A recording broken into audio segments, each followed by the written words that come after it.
All right, welcome. 5 o'clock on the 1st of August. Tonight's presentation, I think you know the title. Great setup, maybe not. A free event by me. Another free event is coming up Friday, 2 days from now, and that is the half-day seminar that I do, and I do this for everyone.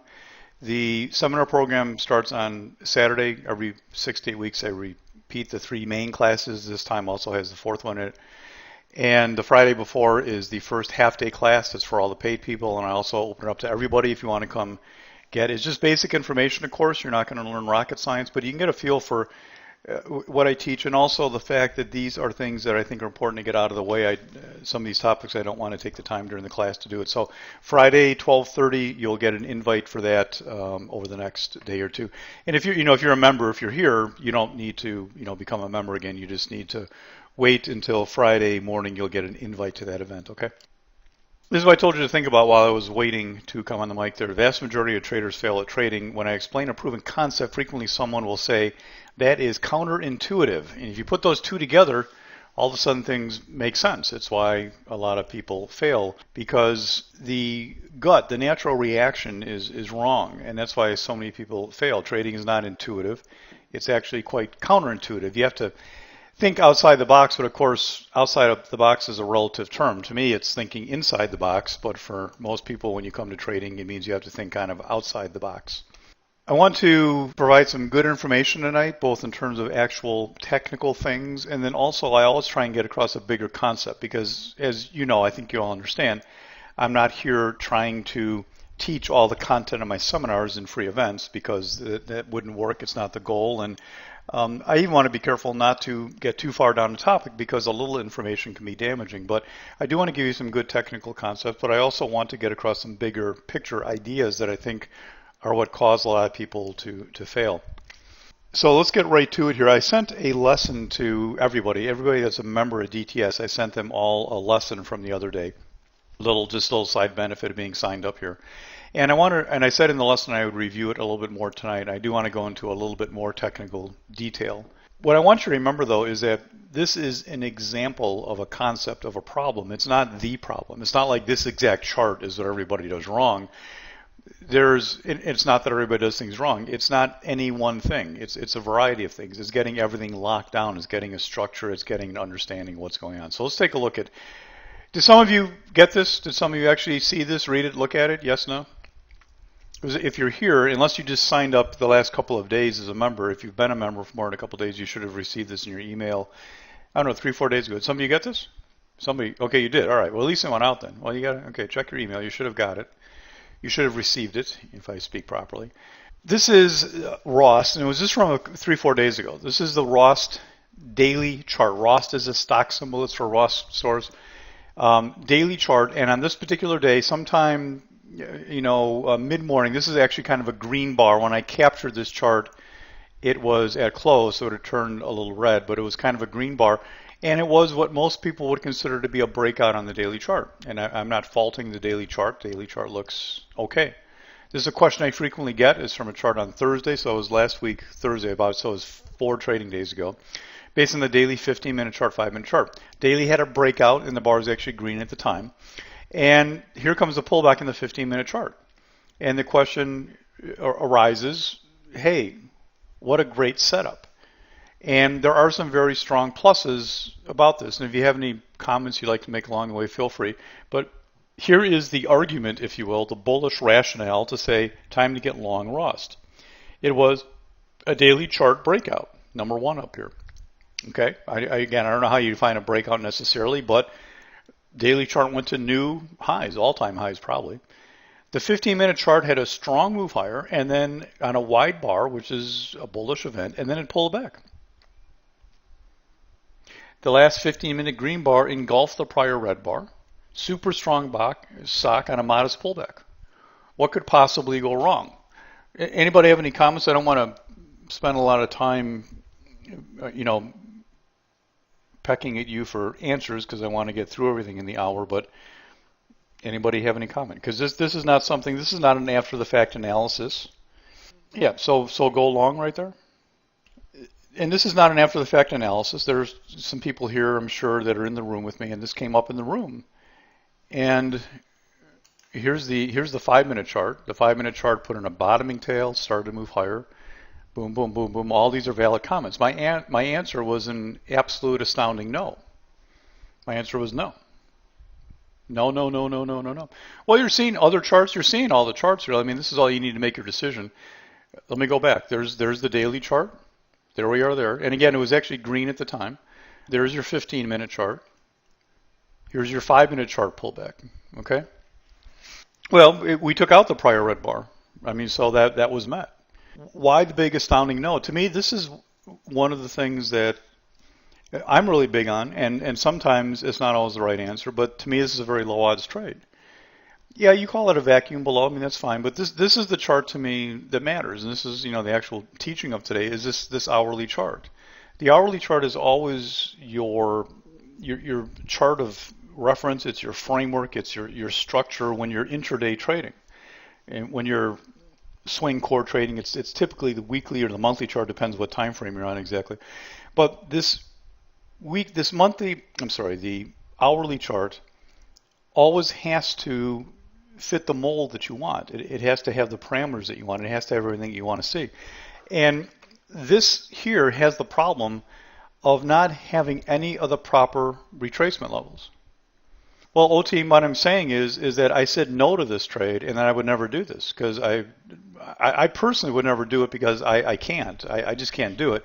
And while I grant you that it will work sometimes, and that's the argument for a lot of people, does it work sometimes, that's not what trading is about. It's not trying to find the occasional home run. It's about cranking out the singles and doubles every single day. And to me, this simply was not going to work. And the reason is the 60-minute chart is your guide. There are 3 ways that you measure a proper area to buy something. And a lot of you probably know these. I'm not going to sit here and go into detail on every one of them, but I want to talk about a couple of them. Because knowing the names doesn't really matter. I mean, some of you could probably spit out the names or type them on the screen. There's 3, I call them location items. Areas that make the buyable area much more higher probability when they are reached, and there's 3 of them. And all 3 don't always have to lock together. There are different situations where one of them could be excused, like if you gap, if you have a wide bar, if it's coming out of a stage 1 consolidation. There are different reasons that 1 or 2 of these location items may be askew, but when all 3 are off, it is always going to be a problem. And all 3 were off here. This area is simply not a buyable area to me because there's too much. You called it a vacuum, but simply there has been, look at all the buyers that you have used to get here. You were up a half day, you're up an entire day, you gapped up, and then you're up this entire hour. In other words, you're burning through all this fuel. It's like a rocket that you're trying to get to go a certain distance in the air, and you burn through so much fuel just trying to get through the first layer of the atmosphere or whatever it is, and you simply run out of gas and you roll over. And once you start the momentum down, you have to find some solid support level where you can see that transition from the profit-taking sellers back to buyers. Because in some cases, the profit-taking sellers aren't just profit-taking sellers, they take charge of the stock. So none of these here, let me show you what happened here. This is totally collapsed. Yeah, I guess I didn't show you the 60, but that 5-minute chart here, that was the high. And then the stock just collapsed from here. So why did I bring this up? Why? This is kind of the driving force of tonight, I guess, is I get this so much. Similar comments on similar charts that I just don't think are good trades. And yes, you can find examples where they work sometimes. Matter of fact, let me read what I said here because it says it pretty well. Here's what happened, a total collapse in this case. I'm not saying I would have expected the total collapse necessarily, but listen to this. But I knew it was unlikely for the stock to move higher before checking lower levels. And by waiting for the proper area, you have had more time and information and never would have entered this trade as it turned out. Yes, you can show me charts where this setup may have gone higher, but trading is about odds. Anything can happen, but good traders play high odds setups to make money. Many who have a hard time trading do so because they try to reverse engineer to figure things out. This is a huge mistake. I'll talk about this more Wednesday because this was the email I sent everybody. and tonight's Wednesday, so we're talking about it more to assess how much fuel momentum is there to push up. Well, you actually brought up a good point, OT. There's really two parts of the equation all the time, right? There is how much fuel do you have, and I call that the power of the pattern. And then there's what do you have to get through, what kind of resistance is there or not there. And most people, I mean a lot of traders look only to the resistance factor. And that's why they think every time like you go to a new high that it's just all gravy, but it's not. You know, so many times like intraday trading, we'll trade above the prior high on a stock or on the market, and somebody inevitably will say, oh, it's a breakout. Do you know that statistically, are you ready for this, that every time a stock traded above the prior day's high in the morning, do you know statistically if you shorted that, you'd make more money than if you went long? Did you know that? Are you aware of that? Statistically speaking, if every time you took out the prior day's high, if you shorted it, you make more money than if you don't. Just a pure statistic. Just saying nothing to do with chart patterns, nothing to do with skill, expertise, or knowledge, just blindly saying over yesterday's high, short it, and you'll make money at the end of the day more so than the other way around. Yeah, Jim, you know, it's an interesting comment. It's one of the lines I like to say most breakouts fail. And that's really the whole, I'm glad you typed that, Jim, because that's really the whole topic for tonight. Most breakouts fail. What does that mean? Well, it depends what you call a breakout, right? I know people that routinely refer to any time you trade above the prior day's high, it's a breakout. It's not. See, breakout to me is just, the way it's used commonly is just a term. It's just like an English word in the English language, and it can mean whatever you want it to mean. Now, strategically, I have something that is a DTS breakout play, and it has very, very specific requirements. It rarely comes up. But when it comes up, it's very high odds. But the thing is, you just can't take a look at any type of a sideways pattern in the middle of nowhere and say, well, if we go over the high of the last few bars, it's going to be a worthwhile breakout. And that's why if you look at it that way, then, you know, I would say most breakouts do fail. But it begs the question, what is a breakout? And that's really, it's amazing because that's really the whole point of tonight kind of that we're going to get into is breakouts fail. Depends what a breakout is, right? How do you define a breakout? How do you define a breakout? What do you call a breakout? And if I asked most people to define it, they couldn't come close to defining it because they would just look at some patterns and say, well, yes, that is, and no, that's not. And there would be no consistency. At about 89.40, the bulls lost their first time to go higher, and then 5 hours later try again and lose. Right. Lawyer talk. My plan says buy the breakout and its pullback. It says, okay. All right. Well, I don't want to go too far down that road, but again, you'd have to define, Glenn, what is a breakout that even triggers this part of your plan, and then what is a pullback, and what do you consider to be prior resistance? I mean, obviously all those things have to be defined, or we just end up with very sloppy terminology. Let's go on and talk some more here. What it says there, it says that reverse engineering. Many have a hard time trading because they try to reverse engineer to figure things out. This is a huge mistake. Let me talk about that a minute, because this is one of my favorite topics. I've never really done this in a discussion. I guess it's one of the favorite topics in my head because I don't really talk about it a whole lot. But reverse engineering, you know, means that what applies to anything in the world. You know, there's a new television out, so an electronics company tries to figure out how the other company make it. They take it apart and disassemble it and try to figure out what it was that made it work. Reverse engineering. For a lot of mechanical things, it works very well. For a lot of intellectual things, it's very difficult because when you see a picture of something and somebody says, I like that picture, what is it about the picture that you like? There's a large variety of variables, and it's unsure. It's in a sense not a whole lot unlike looking at a picture of another person, your spouse, your mate, and saying, "Gee, that's what I like in a spouse." But yet, what does that mean? Could I go out and duplicate that person? I find a man or a woman with blonde hair because that's what was in the picture. Well, no, that's not what I cared about. Oh, you know what I mean? You don't know. And it's the same thing with the chart picture. I want to point something out here, and this is something I want to say tonight was when I started was this, and I forgot to say it. I'm not sure I'm going to reach a lot of you tonight. I always try to, but as I was going through this, I was kind of thinking there's a big group of you. Even though it's in my head very well, I'm not sure I'm going to reach a big group of you. And there's a group of you that probably know this all too well, so you're going to be bored, and I'm not sure there's a whole lot of you in the middle that I'm going to help a lot. But as always, I will try, because again, to me, besides the specific technicals of things we're going over, there are important concepts here about just being successful at trading. And when I say trading, by the way, I use it as a very generic term. Trading intraday, trading daily charts, trading weekly, monthly charts, long-term trading. It's all the same thing. Here is a stock called AMX. You can look at your own charts if you want to. This just was just from a couple days ago. And this is something that just came up. It came up nonchalantly in the room, but it's got me thinking about one of the topics I always want to talk about. It closed last Friday at 460, Thursday at 469, and Friday it ran to 1121. That's a wow, right? That's a wow.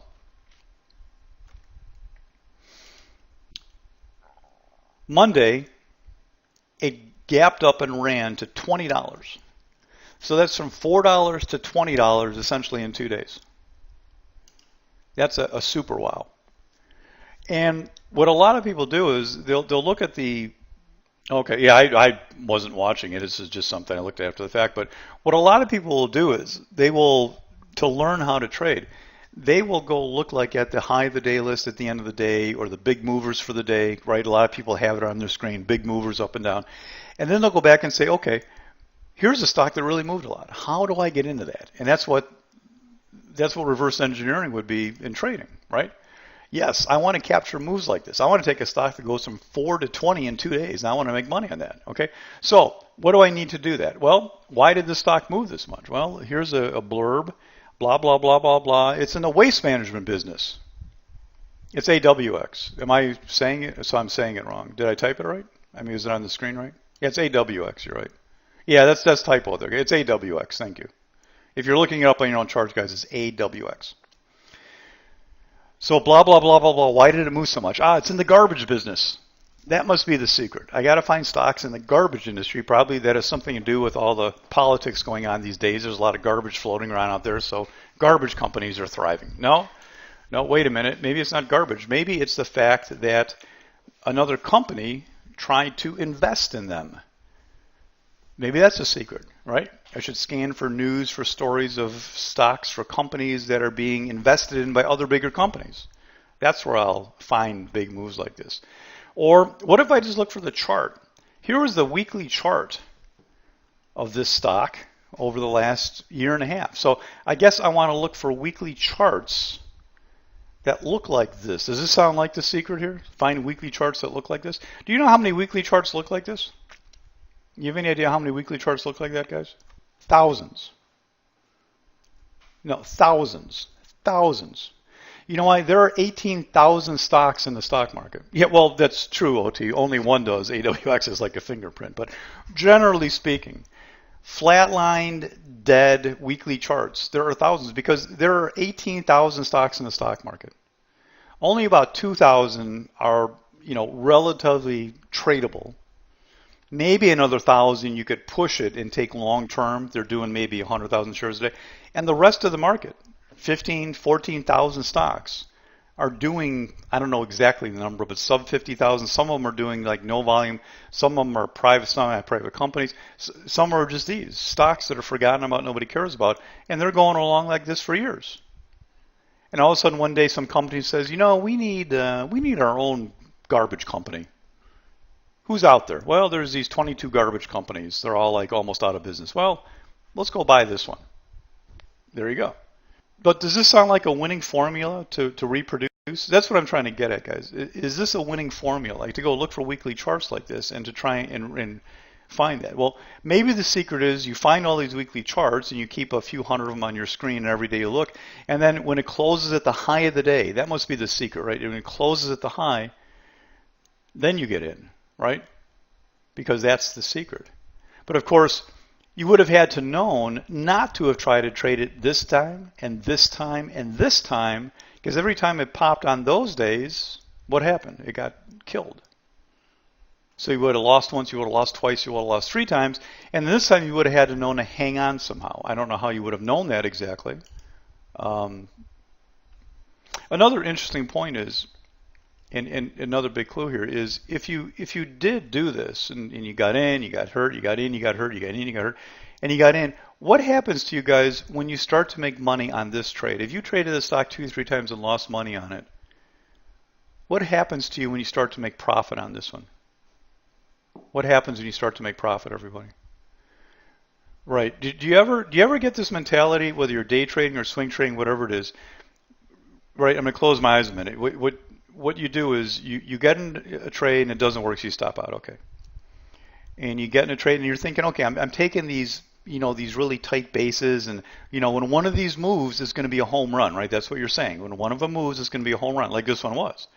But you take it and you get a loss. You take it and you get a big loss. You take it, you get another loss, and then it starts to move. And all of a sudden you say, you know what?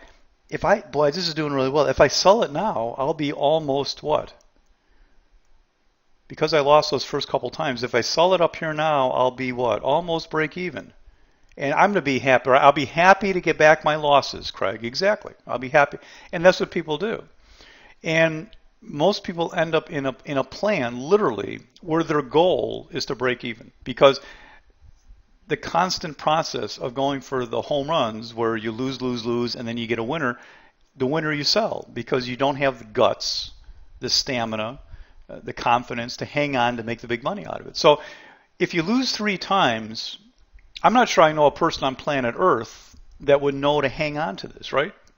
If you did, congratulations, home run. And then, of course, after being up this much, you'd have to know to still hang on and hold it overnight just because that was the biggest move of the day. Well, just move up to stop. OT, I assume you've been trading somewhat because that sounds like almost like a little bit of a novice comment. If you're about to hold this overnight, this next day the stock could gap down to 2, to 0, to -1. I mean, it takes some fortitude to have that much money in it and just say, hey, and I understand certainly looking in hindsight, everybody's, a genius at this and easy to do it. But I'm just saying in the moment, this is what kills a lot of traders. What I'm trying to get to is it's just that you're going for these trades, and when you get it, you often don't capitalize on it because you're going for the home run type of thing. And this kind of started down the talk about just this reverse engineering, just simply trying to say, hey, I'm trying to find these stocks that move a ton and what makes them move, and you never really find the answer, right? And then, of course, you also would have to know, you ready for this? You're looking at this chart if you don't know this stock? You also would have to know to sell it that day because guess what happened? Well, I'm sorry. It gapped the next day, and that's when it gapped up the big day. But if you didn't sell it on that gap up the next day, guess what? 3 days later, it's down below, well, almost at where you bought it at $2 or $3. So if you want to learn how to trade this stock and make a lot of money on it, you're in the wrong room totally. Because to me, this is what kills people, not what makes them money. And of course, you're going to tell me, yeah, you could make money in this. Yeah, you could. You could do a lot of things. You can make money buying lottery tickets. Anything can happen. But this is not the high odds type of trading that I train people for, that I think people should be going after. Right? Thank you, Jerry. Well, Jerry, one of the reasons I think I can hit on topics that people like is because I get the questions all the time. I get emails, people in the room, people in events like this, and I get similar questions a lot. And I start to think, boy, you know what? If this is what people are thinking, there just isn't the way to go. So I put some notes here myself. This is the exception. This is the exception.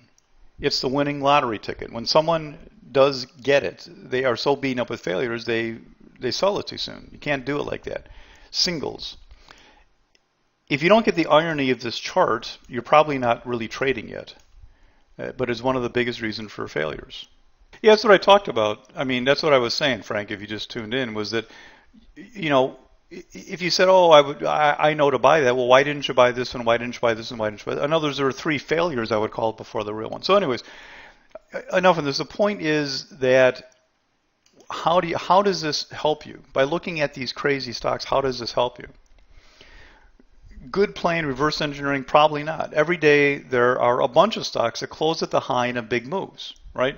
And this is what a lot of people look to. They say, okay, look at these big movers. And sometimes people will email me, and they'll say, gee, Paul, did you get this stock today? And I'm like, no, I didn't. I wouldn't even want to.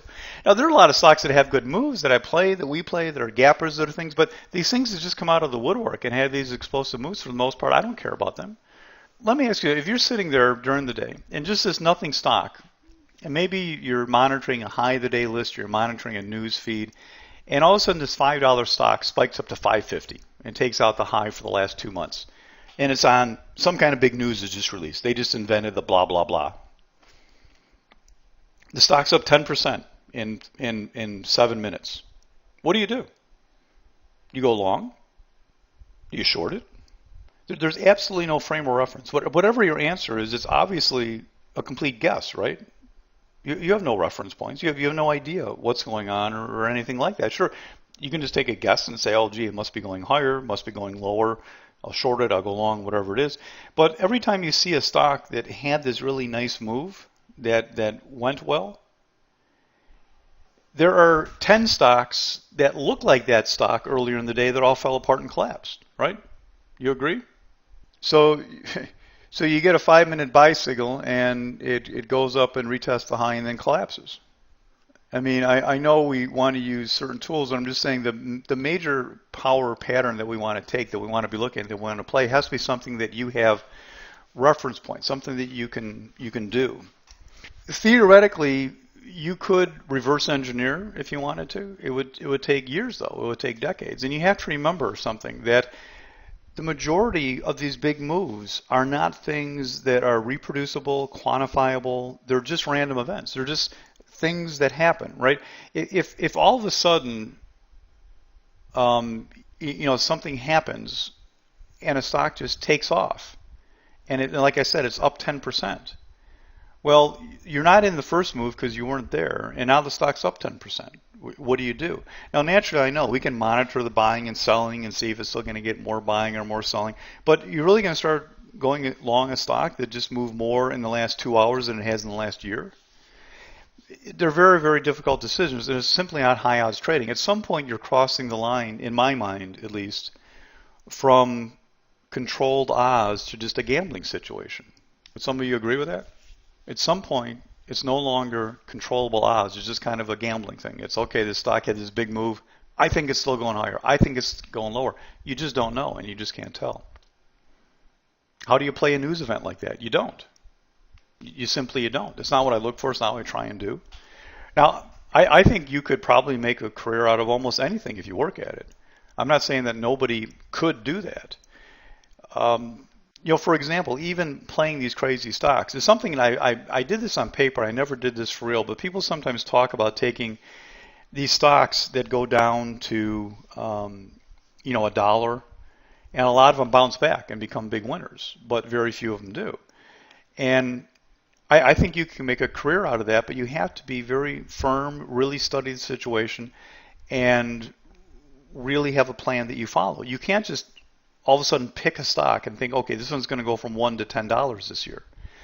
But what does work, and again, I never did this for real, never quite had the guts to do it for real, but doing it on paper, if you were to take 10 of those stocks over a month and hold them all do or die for a year, you likely make money. Every time I've tried that, played around with it, it makes money. 6 or 7 go bankrupt. 2 or 3 make 10 times the money, and you make money.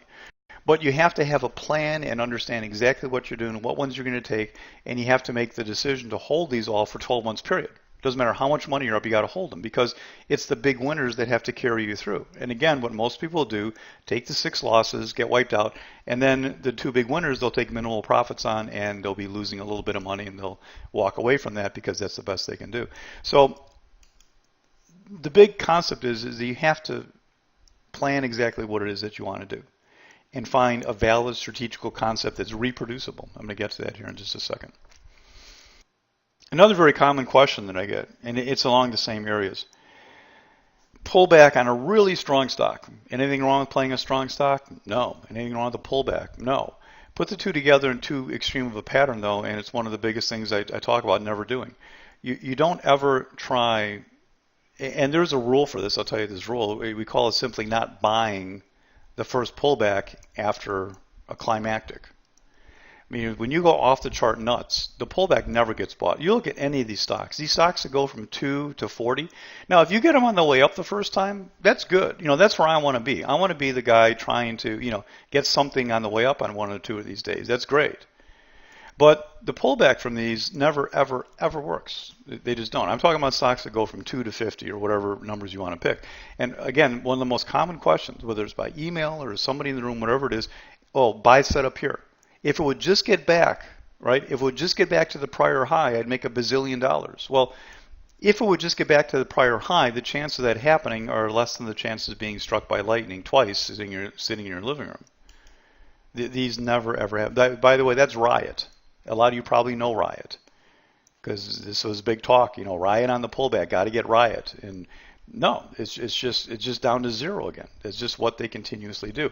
Again, don't go chasing these shooting stars. Don't go after these crazy things. You don't need a stock. Think about this.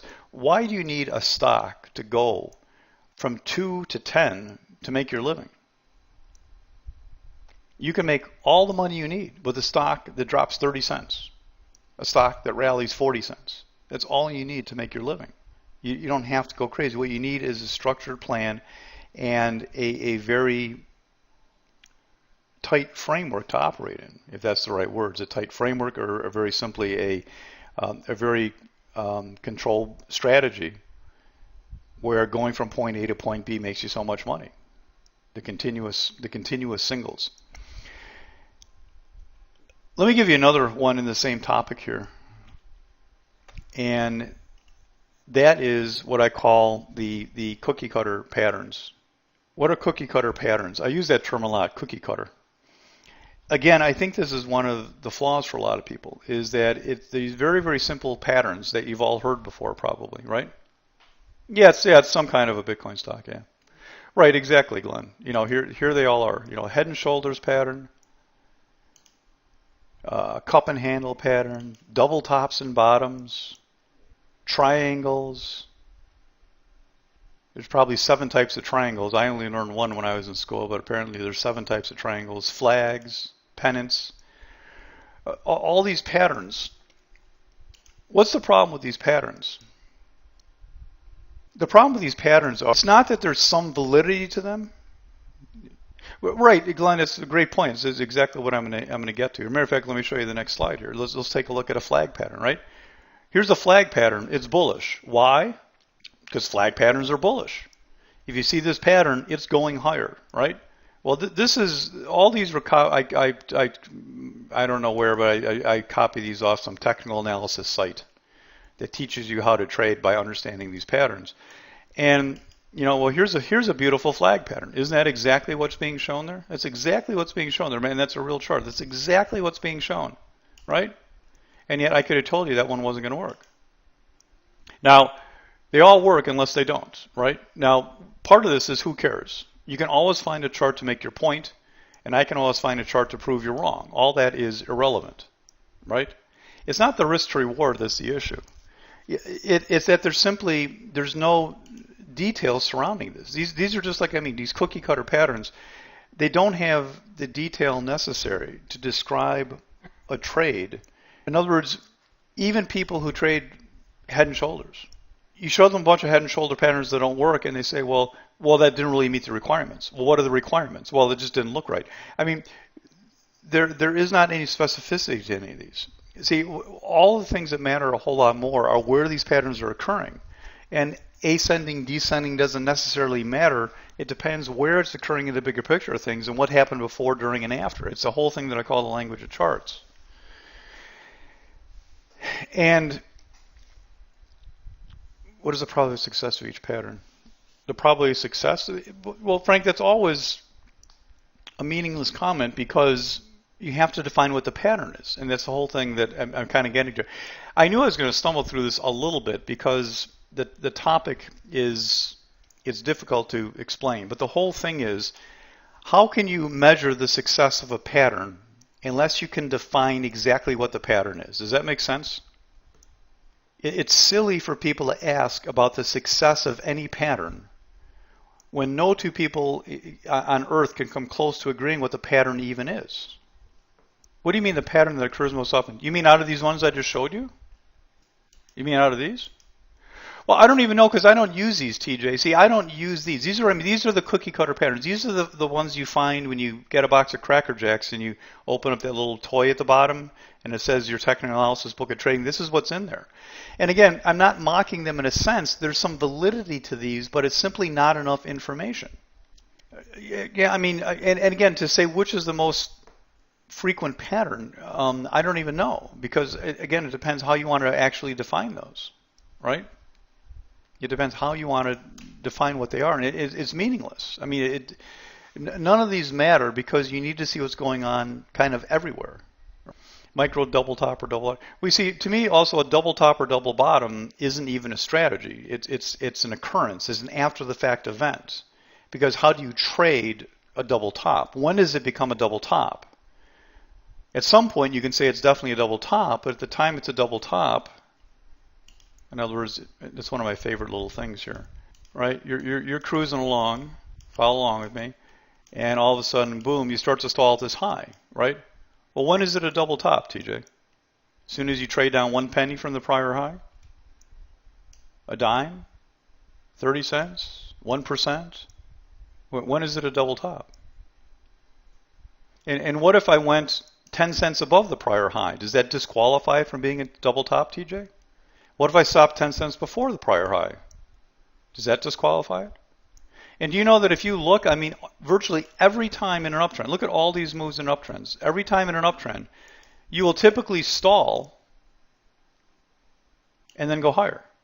And every one of those you could call a double top. So see, here's my point. This is really, the reason I'm dwelling here, TJ, a little bit is, hopefully you're just being my side man here, but my straight man.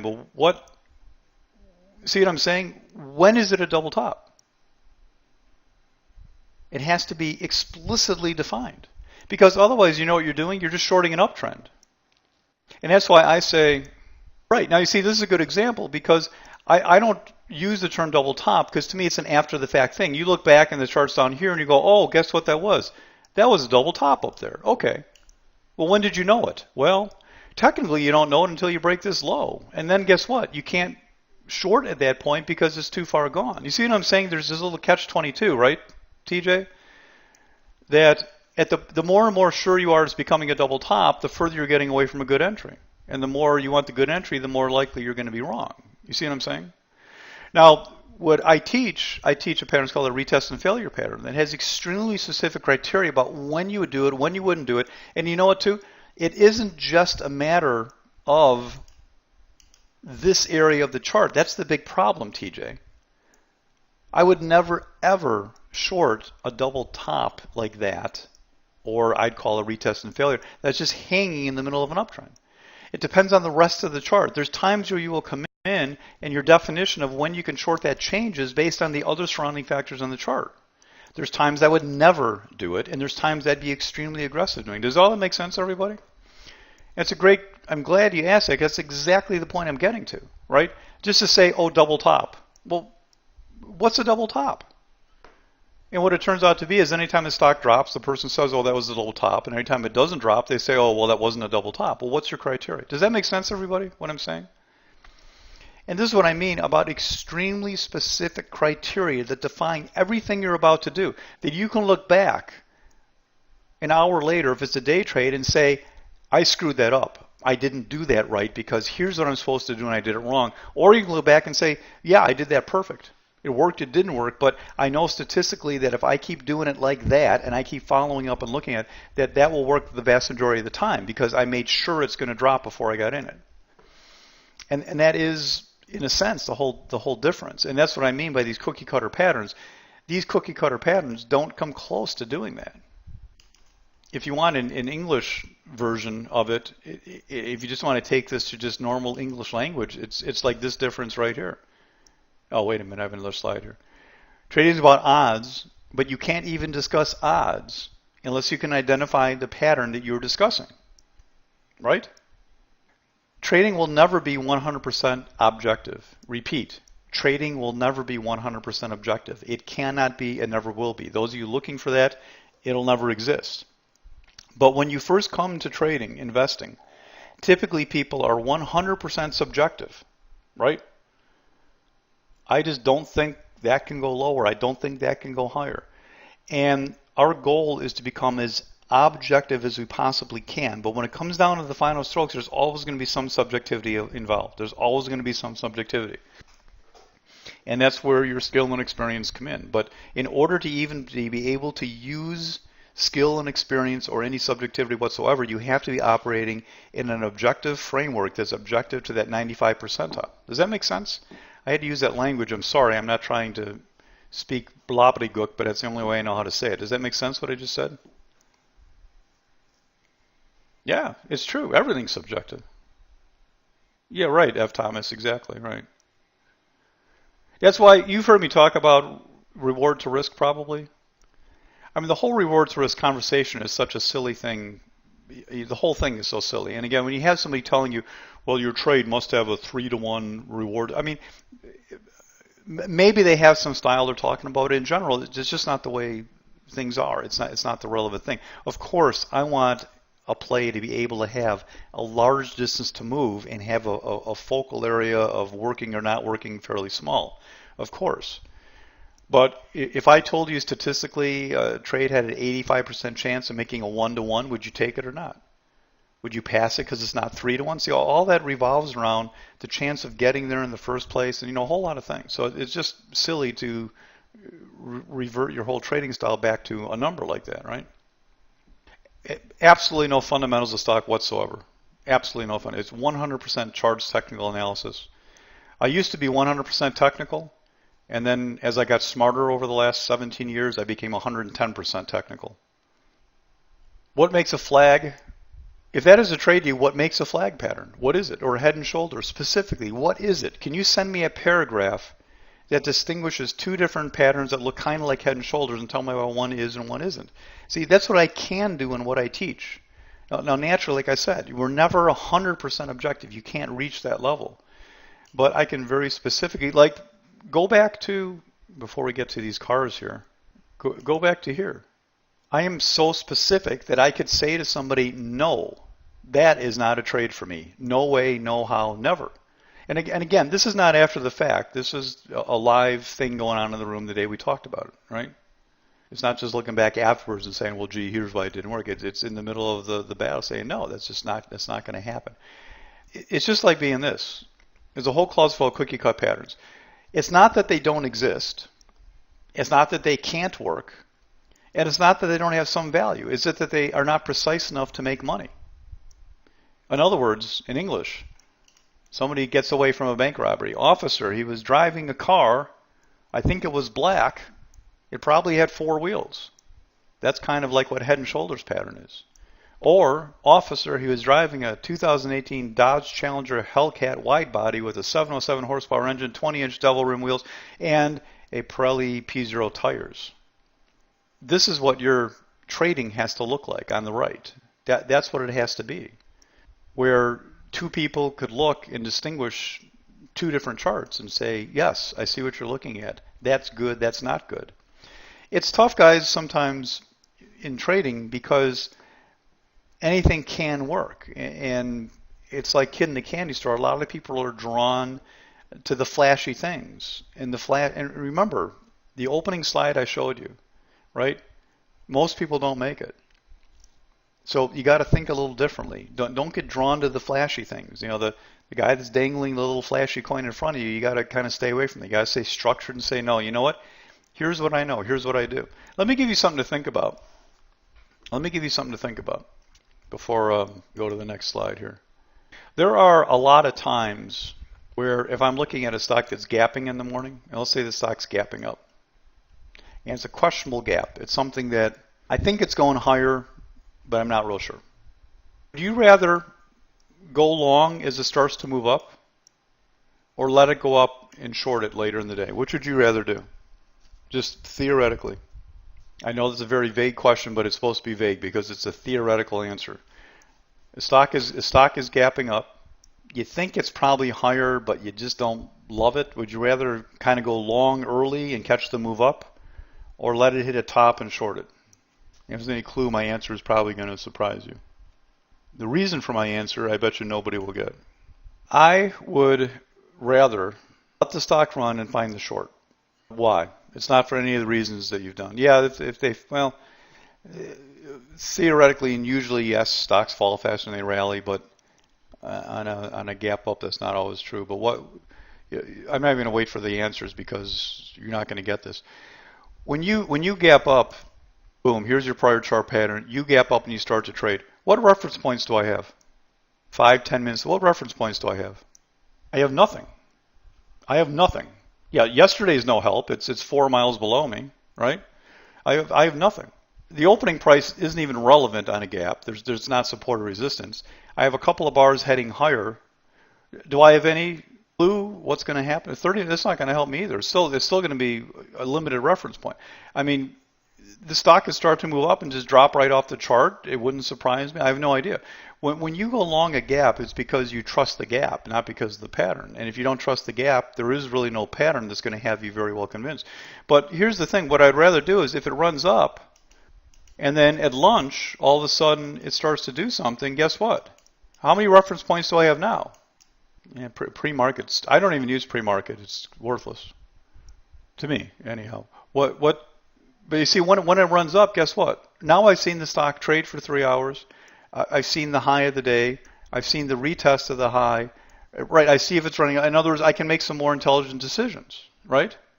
It may be that I never end up shorting it because it keeps going higher. But if it's a stock that I felt was going to run out of steam because of the type of gap it was, if I'm not sure, I'd rather short the rally than buy the move up. Do you see why, though? Because I have information, I have reference points, I have things I can use to contain my pattern, I have strategies I can use to say, yes, change in trend, I'll short under this, my stop will be over this, and I'll see how far I can take it lower. Do you see what I'm saying? In the morning, you have nothing.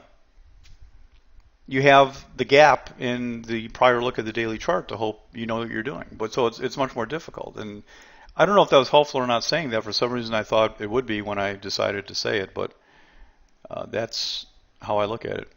Well, how does 30 minutes help you? Most of the gaps I look at, OT, in 30 minutes already move 3 weeks worth of trading. Look at any stock that gaps. You can't wait 30 minutes. If you're going to play it long, it's gone.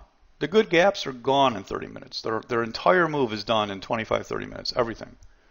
If you're going to wait 30 minutes, you're going to be only shorting most stocks or playing them after lunch or something.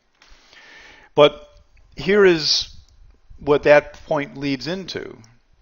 Is this last set of slides as we're coming into 6 o'clock. The language of charts, specifics. When we see a candle, we learn something. Some will learn more than others. We see a second candle and we learn more.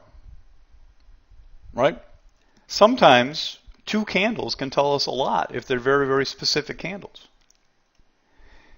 Every candle that forms can change your bias or your plan. Right? It's an ever-evolving thing. Groups of candles can come together and form inflection points. These tell us a lot more. These tell us where actual bull-bear battles changed the victor, where battles were won. Not the war necessarily, but where battles were won. These inflection points can come together, and when they come together in the proper way, they don't have to, but they can form trends. All this builds upon itself. These things keep building, right? And these trends occur and show up on different time frames across the spectrum. This is the QQQ at about, it was 2:30 today. So is that bullish or bearish? This is one moment in time. This is one stock. It's the NASDAQ market, the QQQ. Just after FOMC. There's the FOMC little reaction right there. Is this bullish or bearish? The answer, of course, is you have no idea because it depends what time frame are you talking about, right? It's a very bullish monthly chart, a very bullish weekly chart, it's a very bullish daily chart at the moment, but the daily chart is an area that needs confirmation. We get that confirmation by the 15-minute chart here. 60-minute chart has just challenged, has just broken its downtrend, but is not in an uptrend yet. You know, all this stuff has to be analyzed. You come down with these specific points of specific areas that become key points to be analyzed, and how the battle is handled in that little area gives you evidence as to whether the big time frame is higher or lower, and how that time frame is handled gives you evidence to the next time frame. It's like kind of like a chain reaction. When you think about it, I mean, Now, when you think about it, but you can literally find like the change of trend on a weekly chart, you could actually bring down to a 1-minute bar when you understand exactly what's going on. Now, I'm not saying that you can find that 1 minute in real time, but I'm just saying looking backwards, you can go back and say, here is the moment that everything changed, even right down to a 1-minute chart. And it's kind of going on right now. It was in today's letter, for those of you who get the letter, right? I talked about here, I know this is really small, but here's the daily chart of the QQQ. And I talked about the fact that there was a support level up in here, but it changed today and moved down to here. And somebody may say, well, what good is changing support levels? It just didn't. Well, that support level never even attempted to hold. There would be no play there. There would be no concept. Because when you come to that area now, we need to see something happen in that area, right? Nothing happens. So if nothing happens, we're going to keep going to the next level. Now at this next level, guess what? Something is happening. At this next level on the daily chart, we have a break of trend on the hourly chart and confirmation today of the trend changing on the smaller time frame in the proper area. And we can come down to that small time frame and say, now's the time to be swing trading again over today's high tomorrow, period. That's how you have to look at everything. Very, very objective, and not just saying, oh, gee, I think we're going to pull back more, and oh, gee, Congress is talking about passing this. I don't think I should go along. All that is crap. Forget about politics. Forget about all that kind of stuff. None of it matters. No, it doesn't matter. You think it matters? Let me discuss it with you. No, it doesn't matter, period. The proof is so overwhelming, I don't even want to go into it. It just doesn't matter. It's like a big video game. There's money coming into the market or money leaving the market. And the reasons for that are way above anything that common sense dictates. Questions? Remember, I'll gladly sit here and answer any questions you want to, but let me just say for those of you who are going to be taking off, two things. That Friday is the free event. I'll be there Friday. Are there any general Fed Day strategies? Yes, there are, Jim. I have a fantastic Fed Day strategy that has made me so much money over the years. It makes me money by not losing money. I make my doctor's appointments, dentist appointments, or just take time off and watch reruns of the Dukes of Hazzard after about noon on Fed days. There actually is a strategy, Jim. I mean, very, very simply, if I'm ever sitting there, typically it's a 3-move thing. It goes up, let's say it goes up for us, it goes up 30 seconds, then it falls for 5 minutes, and then it rallies the rest of the time. That's the typical thing. But here's my thing, Jim, that I'm so big on is who cares? It's a once in 6 week event. Why not just do what we do every day? And I never mean this to sound the wrong way, but what we do generally is so easy. Why go out of your way to try and learn a once in 6 week event, right? Would you have liked to see Ross charts? Yes, Steve, number one, I'll gladly answer. Number one, we need to be in the proper area. My whole problem with the Ross chart was we were never in the proper area. So just like, did you hear what I just said, Steve, about the daily chart of the market? Proper area plus a triggering event. See, guys, the way I look at things, I know most of you think of strategies having an entry, right? I look at things a little differently. I look like 3 events. I look, number one, at what I call a picture of power. Something happening that would have my stock moving for some reason. Pictures of power are a superior higher time frame, a gap, or a big sudden move like a wide range bar type of things. These are pictures of power. And once you have the picture of power, then you need to have an event happen in the proper area. So here's your picture of power, in this case, a daily breakout. Great, let's call it a daily breakout. Now we have to find the right area. That area is down in here. Based on the 3 location items, it's down in here somewhere. And when we come to that area, then we have to have the proper event happen to assure me we're going higher. And one of the things I never use buy setups, I use secondary signs of strength. And that never happened. You take a look at the 5-minute chart, I would never be in this. Nothing ever happened. So here's the appropriate area somewhere in here. Nothing ever happened that would have me in that. Nothing did happen that would have me in that. Because it was an interesting chart. But this is what I mean, what it says right on the slide, Steve, is that by waiting for the proper area, you get more time and more information to see what's going on. And by the time we end up down here, it did nothing to get me into it. You don't just jump into patterns like that. Is that helpful? So a picture of power, a location, and an event called an entry. To me, entries are big deals. I know the way most people teach things, the entry is just an incidental event to the strategy. Not for me, not at all. The entry is a big deal. Picture, power, location, and entry, and they're big things. Yes, it's the inverse head and shoulders pattern. I knew it was something.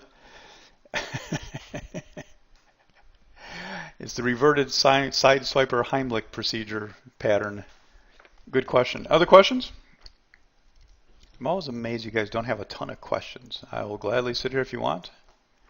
If not, on Friday I don't really take a lot of questions because I have 4 hours of material to go through. If you've never been to that day, I do really strongly suggest you go to that day. Again, it is the first half day to the actual class, and I don't want to disappoint you. I'm not teaching hard technical analysis. That's what I do on Saturday. This is teaching everything clearing out of the way, so Saturday we can focus on the good stuff. But it does talk about a lot of good things, like how we make money and talking about what matters on charts and that kind of stuff. So there's a lot of good stuff in there, all right? Do you trade early morning gaps? Any thoughts on any thought on somebody? I do occasionally do it. I do like gaps. Don, I come to the market every day with 3 types of lists. One is a daily chart. One is from the hourly charts specifically for day trading, and one is the gap list. And there are certain gaps that I'll look to try and trade during the early part of the day, sometimes the first 5 minutes, but they're fairly rare. When you trade something in the early part of the day, you have to trust the gap 100%. And some gaps I like, but they're just not tradable because you can you can say what you want, but you can't trade a stock that is a 50-cent spread. I had one of those today. My favorite gap today I couldn't trade out of the gates. It was I forgot the symbol. It's on my screen here. PayC. It had this ridiculous spread at the open, right? So couldn't do it. But yes, I will do what I call a tier 1 gap if it's tradable and if the setup is right first thing in the morning. But I actually find, and especially more so, like since February, Don, I have found that the best gap trades are actually afternoon, off the 15-minute chart, a little more calm and relaxed, or even day 2 and day 3. If you look at a lot of my Trade of the Week videos, Don, if you sound like you're a little newer with me, but if you go to the free stuff page on the site, if you look at some of the Trade of the Week videos, most of the gaps that I feature in there are second day gaps or afternoon gaps. They're just a little more reliable. You know, it's fun when you get a great flyer. I did Friday. I did WDC out of the gates. There you go, Friday. Matter of fact, it's the Trade of the Week. There's a video on it. So Friday is what you're talking about, right? Like WDC, I entered the second minute of the day because it was a good tier 2 gap that was upgradable to a tier 1. I know my language. But it was something that I felt it was going to drop early, and it turned out to was our one play on Friday done in 30 minutes. But you just don't get that every single day, at least not to the quality that I like to see. Hey, Glenn, wow, thanks for asking. I do have on the site, there's a new page that opened called Other Stuff, and on there is a spreadsheet tracker from a guy named Greg Thurman, who's an old student of mine that found me, looked me up. I knew he was working on this years ago. It's a phenomenal product. He's the first person I put on my site. I don't make a penny from you buying his product. I just think that for those of you that want a spreadsheet tracker, it's the best thing out there. It's cheap. He's on my site as being 100% recommended. The second thing I want to do is to have that scanner I recommend. It's not there yet, though. I just can't put it out there yet because it's not ready. But if you keep checking that page, that's where it'll be. You see it on the site? You looking there? Underneath free stuff, there's a new page called Other Stuff. Very technical site there. Other Stuff, yeah. So there's one thing there now. There may be 2 or 3 other things. Yeah, Don, like you're right. I mean, sometimes I hear about some of these and I'm like, well, okay, I couldn't do that. I don't know how you did, but WDC is very tradable, and sometimes we get stocks that are, tradable. But a lot of them, I got to tell you, what I call a tier 1 gap, I only see maybe once every 2 weeks, Don, and maybe an earnings season once a week. Let's say once a week on average. And I'm going to tell you that the last 12 are untradable. Now, I'm not saying somebody individually couldn't go in and pick up 50 shares or 100 shares or something, you know what I mean? But I mean, generally speaking, it's just a fun trade. It's not something you're really going to take and try and get a dollar move out of the stock, because it's a 50-cent spread on some of the stuff. It's goofy, some of it. Also, when it's that spready, it is wilder as well. They go hand in hand. So the spreadier is, the wilder it is, and you may get one of these things that drops a dollar on you the first 2 minutes and then takes off higher, and it makes them more difficult. You can't read the pattern as well because it's popping up and down 40, 50 cents every tick. Typically, guys, big stocks like that, the Facebooks and those things, when they gap down, they typically dribble a little, and then they get bought in the late morning, and then they sell off late in the day. So I wanted to wait on that late in the day. Yeah, right. We waited patiently, and that was perfect entry. Yes. It was day one, not day two, and it was a pretty good trade. I was thinking, what was I thinking of? That was, I think I traded it again on day 3 or day 4 and just made a little. But yeah, the first day was a good trade. Yes, thank you. Art keeps me straight. He's in the room there. Keeps me straight during the day. Anything else, guys? It looks like we're done here. Back to Ross. So we'll see some of you guys Friday. Again, if you're here, you don't need to sign up for anything else. Again, you get an invite for Friday, or whenever I see you at the next free event. Take care, everybody. Have a good trading day Thursday, Friday, and a good weekend.